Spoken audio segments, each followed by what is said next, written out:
Esta es una clase de universidad, así que si sienten que es un poquito complicado de seguir, es normal porque hay temas que van a ser un ataque fuerte a la economía como una ciencia, como si fuera esta realmente real.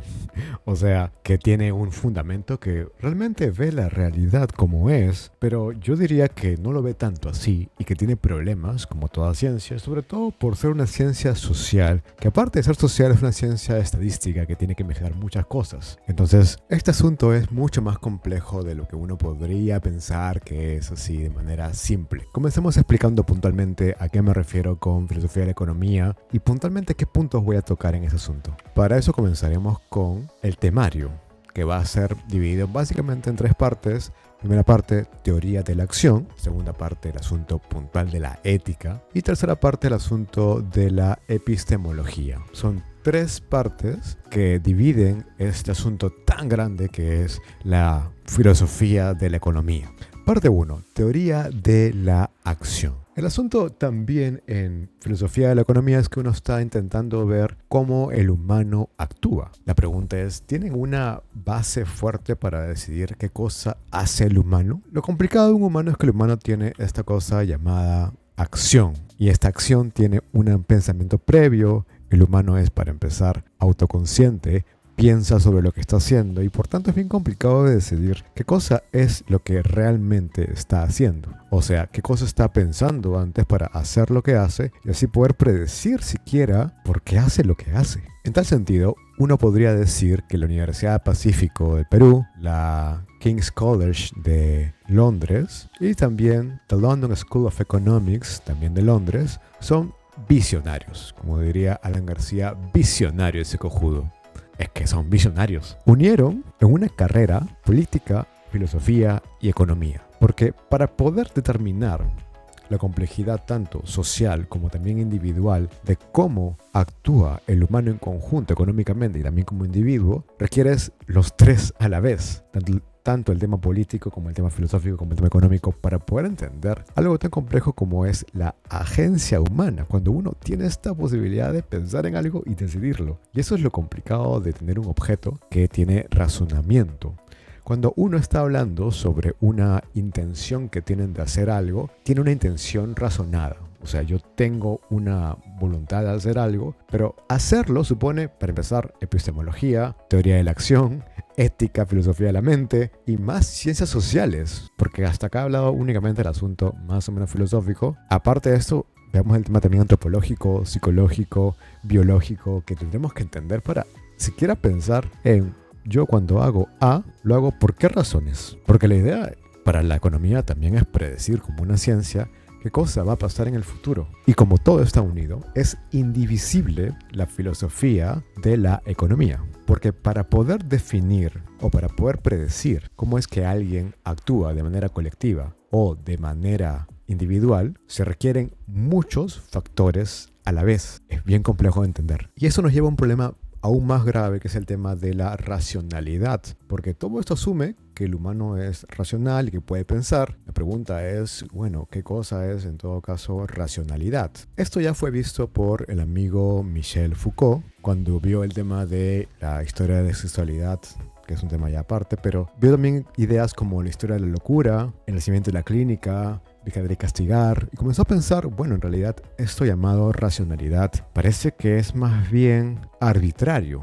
No es realmente una racionalidad que sea para todo el mundo homogénea, sino que yo pienso de una forma, tú piensas de otra, y a veces usamos algunos cánones para poder decir, bueno, este tipo de acá está loco porque yo no puedo entenderlo siquiera. El problema por muchos años ha sido, sobre todo en economía, que uno no puede entender a la otra persona y piensa que en ciertos casos es irracional. Pero la pregunta es, ¿qué es lo que lo hace racional o irracional? O sea, tu canon de qué cosa debería ser racional, ¿lo haría racional? Así, de forma arbitraria. Cuando uno, por ejemplo, quiere decir, voy a comprar una computadora y va a internet y ve la oferta mejor y la compra y ya está, porque su perspectiva es, tengo que ahorrar lo máximo, sería irracional frente a uno que se demora 3, 4, 5 días o semanas en pensar cuál es la mejor forma de poder comprar esta computadora que me cueste lo menos posible y que tenga la mejor funcionalidad. Claro, ¿qué sería más racional? ¿Y de acuerdo a qué cánones? En todo caso, ¿tienes siquiera tiempo para poder hacer eso de ahí? La pregunta ahí es, ¿hasta cuánto yo soy una persona racional? ¿Hasta cuándo yo podría decir que soy racional? Y esto se agrava más cuando hablamos sobre una racionalidad colectiva.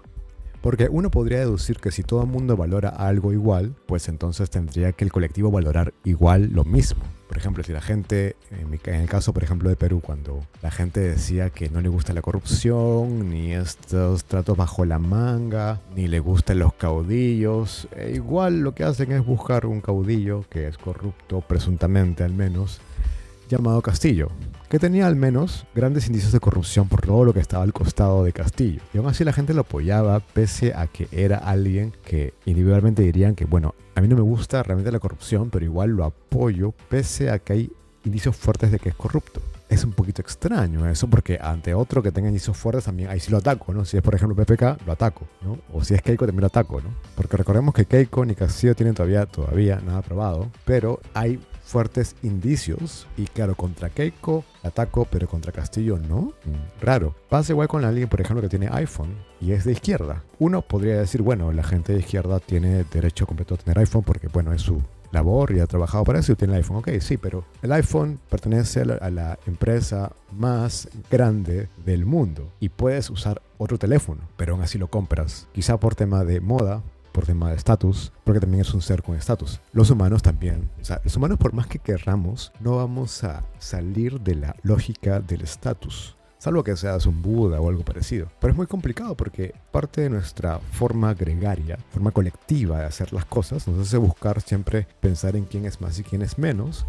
Y pese a que tengas cierta, digamos, noción de que esto te hace daño, obviamente, también está el asunto de que quieres pertenecer a un grupo. Y por eso puedes comprar un iPhone. Pero claro, colectivamente la gente puede comprar iPhone, pese a que individualmente no pase eso. Entonces, hay todo un problema ahí grave. Como decía, en conjunto valoramos lo que no valoramos individualmente. Y uno podría decir, está mal la corrupción, pero hay ciertos candidatos que voy a decir que sí son adecuados.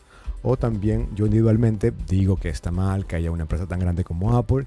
Sin embargo, de forma, en una idea más colectiva, mucha gente que también, como yo, puede ser de izquierda, tiene un iPhone o tiene una computadora Apple, una Mac. El espíritu de grupo a veces gana más y no es tan simple como decir, bueno, eso está mal y ya está, ¿no? Ahora vamos a la parte 2, el tema de la ética, que quizá creo que es lo más terrible de lo que se asume como una teoría económica que sea viable, porque pensamos que la ética ya es algo asumido como racional en una posición que tengas un modelo económico puntual. Tu modelo económico podría ser simplemente bueno porque hace cosas que las cosas funcionen y ya está. Pero el hacer que las cosas funcionen supone una ética, que si es que piensas que no la tienes, es que no la estás viendo. Hay muchas respuestas ante esto. Una respuesta podría ser que, bueno, para que sea ético algo, vamos a buscar el bienestar del mundo y ya está. Pero buscar el bienestar tiene un fin puntual y parece que no es tan fuerte llamar al bienestar como la mejor forma de explicar la ética. Es una forma, sí, pero es la mejor. Uno puede buscar simplemente que, bueno, una comunidad decida qué preferencias tiene y de acuerdo a eso tener una economía que la siga de frente, ¿no? Por ejemplo, hay preferencias que pueden ser como los nórdicos que rechazaron, por ejemplo, esta renta básica universal. La pregunta es cómo están seguros de que una comunidad sabe realmente lo que quiere como comunidad. Lo cierto es que el 1% de la población mundial acumuló el 82% de la riqueza total en 2017 y eso ha aumentado en pandemia. La gente que tiene miles de millones ha aumentado su patrimonio mucho más en pandemia. Parece que es lo más racional hacer esto, pero aún así la preferencia de la gente diría que no, pero como uno sabe realmente que la preferencia, lo que ellos quieren, es lo mejor para ellos mismos. No podría decir, bueno, en todo caso, creo que lo más neutro es pensar que los derechos humanos son derechos que son lo mínimo viable para poder hacer que haya bienestar para la mayoría de personas. Igual, pero uno se pregunta igual porque el derecho humano no hace esta distinción entre el individualismo imperante dentro de estos derechos humanos y piensa que simplemente es un derecho humano que ya está. O sea, ¿cómo decirlo? Los derechos humanos son simplemente una forma de asegurar que el individuo, que cada uno de nosotros estemos bien, en teoría. Pero eso es muy complicado de pensar. Con un sesgo capitalista, jamás se pensará al derecho humano como gente que son colectivos. O al menos no hasta que se reforme, porque la idea del liberalismo tiene muy enfatizado el asunto de que el individuo es el autónomo que tendría que hacer las cosas por su cuenta, poniéndose reglas y autodeterminándose qué cosa quiere para su vida. Pero esto también supone muchos colectivos, desde el tema de los deseos que uno puede tener con las cosas hasta el asunto más complejo de qué cosa quiero yo para mi vida, tiene que ver con los demás también. Ahora, otro asunto está en el asunto de la eficiencia. También otro asunto que podríamos decir es que la eficiencia es importante. Lo mejor en cuanto a economía es ser lo más eficiente posible. La pregunta es, claro, hago lo mejor cada vez, pero ¿para qué? ¿Para qué soy más eficiente? Eficiencia es, claro, mejorar cada vez tu paso por el trabajo y hacerlo de manera de gastar menos recursos y tener mayor retribución. Hasta ahí todo bien. La idea es ganar tiempo cada vez y también ganar retribuciones con menor inversión. Todo bien, pero la pregunta es ¿para qué? Porque yo sí creo que alguien está pagando por tu eficiencia. Por ejemplo, pongo este meme que lo hice hace poco, es que una economía funcional, presuntamente, estaría siempre anclada en cosas como guerras proxy, como esto de acá, como materias primas, como el sistema ideológico que te hace pensar que la mejor forma de vivir es siendo un trabajador subordinado por un régimen que no te da la posibilidad de tener cierto poder, que no lo tienes. Y también el tema de economías hegemónicas que aumentan la desigualdad, sobre todo que dan más posibilidad a ciertas economías que funcionen mejor que tu economía y que tu economía se tenga como base la mano de obra barata de otras economías. Entonces, esa eficiencia que tú dices que es tan buena está siendo pagada por alguien. No es simplemente eficiencia y ya está. No es únicamente tecnología, que también lo es, pero igual. En todo caso, la pregunta es, ¿eficiencia para qué? ¿Quieres ser lo más eficiente para tener mayor cobertura de tus deseos? ¿Cuáles deseos? ¿Y por qué son los mejores deseos? El tema ético está ahí, pero no lo ven, no quieren pensarlo siquiera. Por eso se requiere mezclar el tema de economía también con filosofía. El asunto siguiente son algunas perspectivas un poquito distintas, socialismos en este caso reales, que son muy puntuales como la idea de vete a vivir a Venezuela y después regresa. Gil. Siempre responden eso en internet cuando alguien está o es pro izquierda de alguna forma. Vean cómo es simplista. Usualmente la izquierda es mucho más intelectual que la derecha, lamentablemente. Y lo que gente que ataca tiende a hacer esas cosas raras, ¿no? Y son gente que no conoce de economía porque uno llamaría a Venezuela o Cuba un lugar en el cual no hay ningún socialismo. Hay una cleptocracia. Claramente. Un funcionamiento socialista en cuanto a que todo el Estado tiene la mayoría de poder en cuanto a cómo funciona la economía. Sí, de acuerdo. Pero no es que no funcione principalmente por eso. En gran parte también es por el asunto de cómo vas a ver, por ejemplo, a los hijos de Raúl Castro o a los hijos de Maduro, que son gente que vive con lujos. Y es como, ¿cómo va a ser posible que esto sea real? O sea, no es un socialismo realmente. En verdad, no lo es. Es más una cleptocracia. Ahora, en cuanto a tipos de socialismos reales, han habido varios tipos. Richard Wolff hace esta división entre varios socialismos. Hay tres básicamente. El estado de bienestar, que es lo que criticábamos hace un ratito, que son los países nórdicos, ¿no? Esto, Suecia, Noruega, Dinamarca, Finlandia y por arriba está Islandia también. Hay gente que incluye Estonia, a mí me gusta ponerlo adentro, pero bueno, ya preferencia cada uno. Esto es estado de bienestar.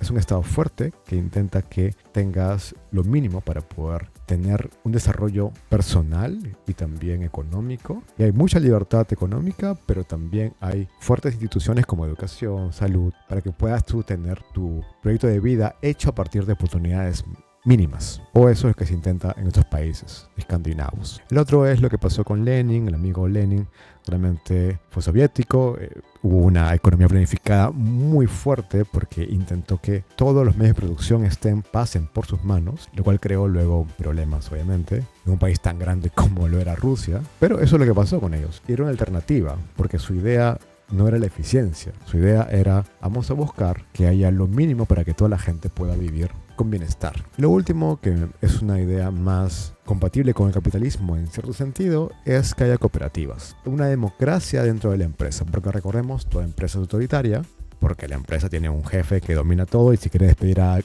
Juanito último, lo va a hacer y ya está. Pero la democracia en una empresa, eso es algo impensable. Son ejemplos estos de socialismos realmente existentes. Y bueno, la pregunta sobre qué cosa es China pueden ustedes hacerla en el libro Capitalismo y nada más. Creo que por ahí también un video sobre el asunto. China básicamente, me parece, o sigo lo que dice Milanovic, es que es un capitalismo político. Usa capitalismo para poder, porque tiene empresas muy grandes, pero lo usa políticamente para poder tener cierta inferencia en todo el mundo. Es bastante de política exterior. Pero eso tiene para largo para explicar, así que no lo voy a hacer ahorita. Finalmente, parte 3, vamos a ver el asunto de la epistemología de la economía. Como ciencia, la economía es bastante problemática. Más que nada por el asunto de que tiene que crearse lógicas que encapsulen a una persona que tiene autodeterminación, que tiene autoconciencia, que puede pensar. La gente que puede pensar, que somos todos, tenemos esta multiplicidad de posibilidades de acción. Entonces, enclaustrarlo es complicado. Y más aún hasta el asunto de cómo entiendo las dinámicas que hay internamente y cómo me doy cuenta de que tengo un marco teórico que podría enturbiar yo mismo mi percepción de los hechos mismos. Por ejemplo, es el problema de el salario mínimo provoca desempleo. Parece que esto es simplemente objetivo. Decir que el salario mínimo provoca ese empleo es un hecho, al parecer. ¿Hay sobre eso alguna explicación? Pero por supuesto que sí. En todo manual de economía aparecería eso. Pero esto ocurre, para empezar, en una empresa que tiene capital pequeño, que no tiene ningún fomento de que el Estado te vaya a ayudar para poder hacer una empresa viable cuando eres pequeño. Y esto parece destruir la distinción tan fuerte en una economía de economía positiva y normativa.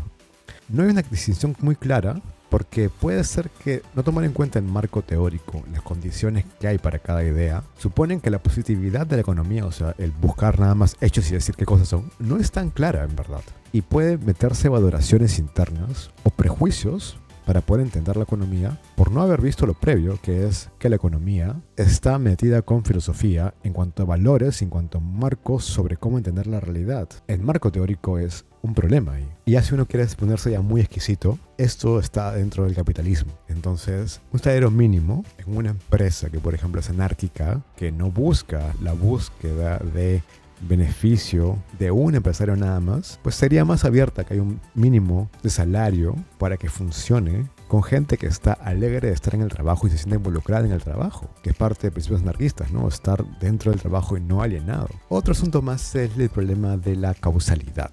¿Cuánto es realmente causal una realidad? En cuanto a yo digo que el evento A genera un evento B. En ese caso un pubertario te va a decir que la libertad económica va a hacer que tú seas alguien que pueda desarrollar su economía de manera muy fácil. Y esto lo demuestra la Fundación Heritage con su índice de libertad económica. Y sí, es cierto que es un índice, aunque tiene críticas, que podría ayudar un poco a entender todo este maraña de problemas en cuanto a la libertad económica, en cuanto al Estado puede ser un freno para que haya inversión. O sea, sí, pero piensan que la causa de que haya una prosperidad económica es la libertad económica. La causa. O sea que lo único que hay para tomar en factores es eso. Bueno, amigo, no te pases, ¿no? Para empezar, si uno ve el que tiene mayor índice de libertad económica son los países nórdicos, los que tienen a su vez una tasa de sindicalización bastante alta. Y uno diría, bueno, entonces sería ambos. No, porque también hay países como, por ejemplo, Suiza, donde hay una baja cantidad de sindicato y es muy próspera. Entonces es como, realmente tú estás diciéndome que es tan fácil como decir, bueno, yo junto A con B y genero ya la prosperidad económica. Así de simple. No puedes asumir causalidad cuando es un factor. La causalidad es que un evento A genera un evento B sí o sí. Y eso, poder definirlos nomás, es muy complicado. Por eso se habla de factores que promueven cierto evento. Y pueden ser estudiados, sí, pero no puedes decir simplemente que es una causalidad simple. Por último está el tema de la falsificación. Cómo uno puede hacer experimentos en economía cuando en verdad son infalsificables. Porque no se puede testear en la arena, o sea, en la realidad, algo que sea económico. Por ejemplo, si yo quiero decir, no sé, no debería haber ningún estado en un lugar y se funcionaría todo. Se puede testear, sí, habría que controlar todas las variables externas aparte y que en un lugar jugando con la vida de las personas, decidir hacer una economía que sea sin estado. Se ha tratado algunas veces, pero con otras variables de gente que tenía problemas ya psicológicos en general, también eso también entra, y ha fracasado. Pero tampoco se puede atacar de frente y decir, bueno, no funcionó nunca. Bueno, quizá en ese momento no funcionó. Pero hay que justamente ver todo, ¿no? La idea de falsificación, que es lo que dice Popper, que lo más lógico para que una teoría sea verdadera es que, bueno, que sea falsable, que yo no puedo decir, bueno, vamos a buscar que sea falso esta realidad. Pero la teoría económica por sí misma es infalsable. La teoría económica tiene que ver con hacer experimentos y controlar las variables externas para que nada más podamos entender que este experimento prueba que X genera Y. Pero eso es muy complicado, porque experimentos en economía son muy complicados. Un disque experimento podría ser lo que pasó con los Chicago Boys, en el cual Friedman trajo a cierto grupo económico y liberalizó la economía de Chile a partir de hundir su democracia y sumirla en un autoritarismo. No lo hicieron ellos, obviamente, pero ayudó el hecho de que tenga a alguien como Pinochet, que esté con un país bastante militarizado, para que no tenga ninguna revuelta contra los cambios fuertes que hizo la Escuela de Chicago en Chile. Y uno podría decir, bueno, pero en verdad cuando se explica la historia de algo y decimos, bueno, esto fue verdad porque explicamos bien la teoría, lo que pasó antes, bueno, eso no es experimentar, eso es explicar en retrospectiva. Y cuando uno explica en retrospectiva, está acomodando los hechos a tu teoría. Tu modelo está siendo fácilmente utilizado porque no tiene que predecir nada ni experimentar nada. Solamente tiene que decir, bueno, mi modelo se ajusta a lo que ya pasó antes. Yo podría ver lo que ya pasó antes y acomodarlo en un modelo y ya está. Pero no puede predecir luego. Ahora, ¿eso quiere decir que no tiene por qué hacerse economía, que la economía es una falsedad completa? Pues no. La economía no tiene que hacerse, sí, pero es difícil, es compleja. Tiene factores, tiene mucho que hacerse para poder siquiera pensar que es posible hacerla. Y requiere también madurez, requiere que más gente esté invertida en hacer teoría económica. No es fácil, pero la idea es hacerlo. Que tengan buenas noches, o buenas tardes, o buenos días.